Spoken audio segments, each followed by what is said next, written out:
It's the best mission in the world. Okay, just had to get that out there.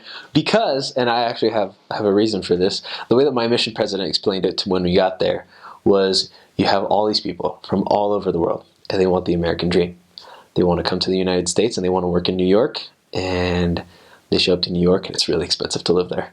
So what do? They cross the river, and they come to New Jersey, and they work for a really long time, and then they go back home. So if you manage to find those people that are ready in their time here, and you help them to come into the gospel, then you're not just baptizing people in New Jersey, and you're not just affecting this tiny, tiny little state in the United States. You're actually affecting people back home for those people. And I've actually seen that. I've gotten to see people who came to the United States and who shortly after they were baptized or after some time, actually they got to leadership positions even, but then they'd go home.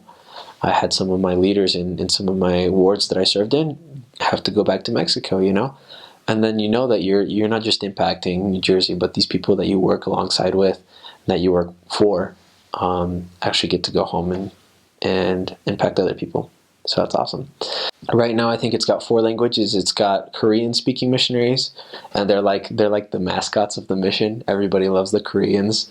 I don't know why, but anytime the Koreans just stand up, everyone's like, yeah, Koreans. Anyways, we have the Portuguese, Portuguese-speaking missionaries. They're more than anything, they're in Ironbound, which is a part of the city called Newark, which is where Batman, The Dark Knight was filmed.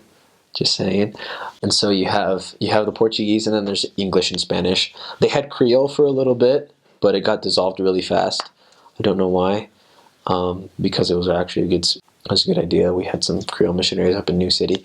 It covers the top half of New Jersey. The bottom half is covered by the Philadelphia mission. Well, more than half. We cover more than half, but then the bottom little part is covered by the Philadelphia mission, and we cover a tiny little bit of New York, which is New City. It's just amazing. It's you get there, and it's just like this huge feeling of just love and happiness, and everybody is great. We have iPads, so that's a plus. They came while I was there. It was a pain. I hope that all missionaries who have iPads appreciate the missionaries that had to enter the area book into the iPads, because it was a long, strenuous process. But they speed things up. They're an awesome help. I think now we actually have some YSA missionaries and college missionaries, college campus missionaries, if I'm correct. We have 2 sets of assistants. One set is just the assistants that just kind of stay there, stay in Elizabeth, and they kind of run some of the. Yeah, they're in Elizabeth English now. They're not in Morristown anymore. And then we have this other set of assistants that just kind of travel, and they'll go to different areas for 2 or 3 days and help the missionaries there.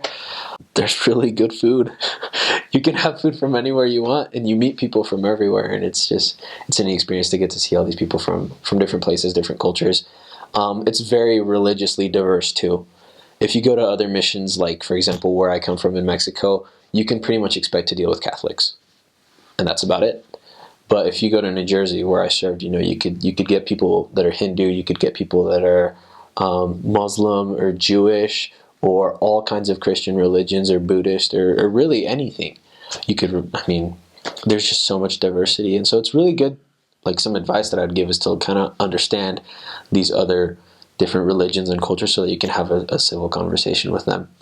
Because it's a lot better when you already understand a Jehovah's Witness point of view if you're talking to them, not just so that you can, it's not to like bash on their religion so you can know more about their religion than them, but just so that you can kind of understand where your common ground is, and so that you don't go offending somebody, like offering, pork to a Jewish person, because that's not a good idea. So it's just a very diverse place. The people are really great.